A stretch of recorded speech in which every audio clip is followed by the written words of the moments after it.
Hey there, Deborah Moorhead, and welcome to Your Relationship Tips. I'm very happy that you're here. Today, I'm going to be answering a question that came to me, which is, what do you do when your partner keeps bringing up the past hurts, whatever happened in the past, in a present conflict or argument? That's a really great question because I know a lot of us do that at times or have done that at times. What I'm going to start off by saying is anytime, for the most part, in general, when you bring in something of the past, you or your partner, it really is more harmful than helpful. Mainly because what it does is it keeps you from being able to really deal with and resolve the present issue, and often it ends up bringing resentment from the other person. So anytime possible, do not bring up anything from the past. If you're the one doing it, you need to just stop, and I'll be talking about what you can do to come back around to it. But if you're doing it, just stop. If your partner is the one that's bringing it up, what I want you to do is say something empathetic and yet clear.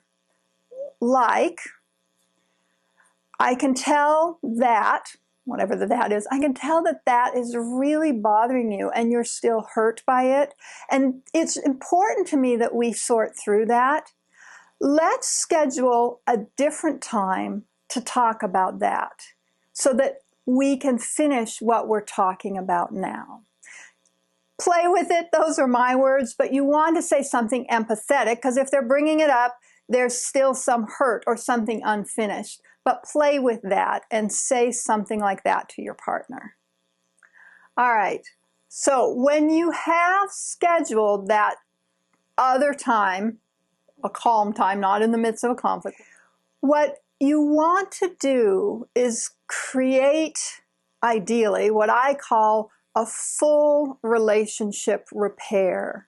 Because if a person is still bringing up something from the past, for whatever reason, most likely it means that either there is still hurt and something unfinished for them, and or that they didn't really feel like you understood them, and they feel like you didn't really take full responsibility and fully apologize. So there's a process to be able to bring full relationship repair.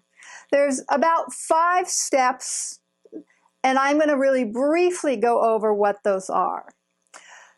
The first one is you need to go into it from a place of really remaining curious. If the person has been hurt and they're still bringing it up, your job at that point is to really understand what their thoughts, their feelings, their perspectives, what's going on for them about this hurt. You want to just ask questions and stay curious. The second piece to the process of full repair is you want to stay empathetic. And that means that you want to really get into what it is and how what you did or didn't do or whatever is the situation, how that made them feel. So you want to really stay in an empathetic place. The third part of the process of full repair is make sure that you don't get defensive in the middle of it.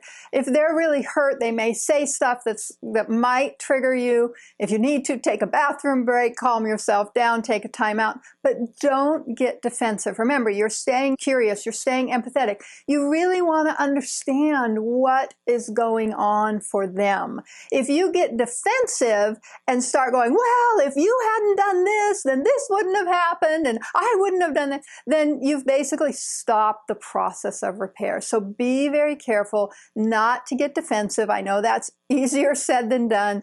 Give yourself some breaks, breathe, just listen and stay curious about what it is that's going on for them, because their hurt is about something going on inside of them. The fourth is that, you know what, if there are parts that you did something that caused some of the hurt, take responsibility for that. Be willing to look at yourself, take responsibility, and apologize. And maybe you've apologized before, but it hasn't really come from a place of where they felt like you really understood.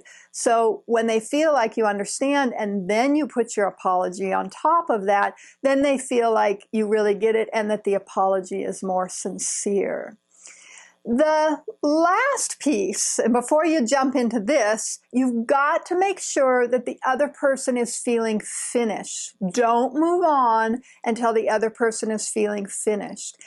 If and when they feel finished, and there is a second side, which is your side to it, that you feel is important, then that's time to switch places so that you can share about your thoughts and your feelings and your perceptions, and do that, in kind. Ideally your partner is able to do that with you as well. So that's a real quick rundown of the process of full relationship repair.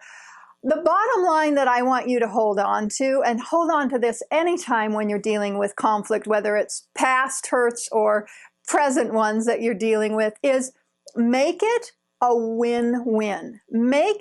It's you and me against that problem, and your jobs are to be able to understand each other and solve that problem. I hope that this was helpful for you, and if you liked it, click like, share it. Maybe somebody else can benefit from this, and I look forward to you joining next time.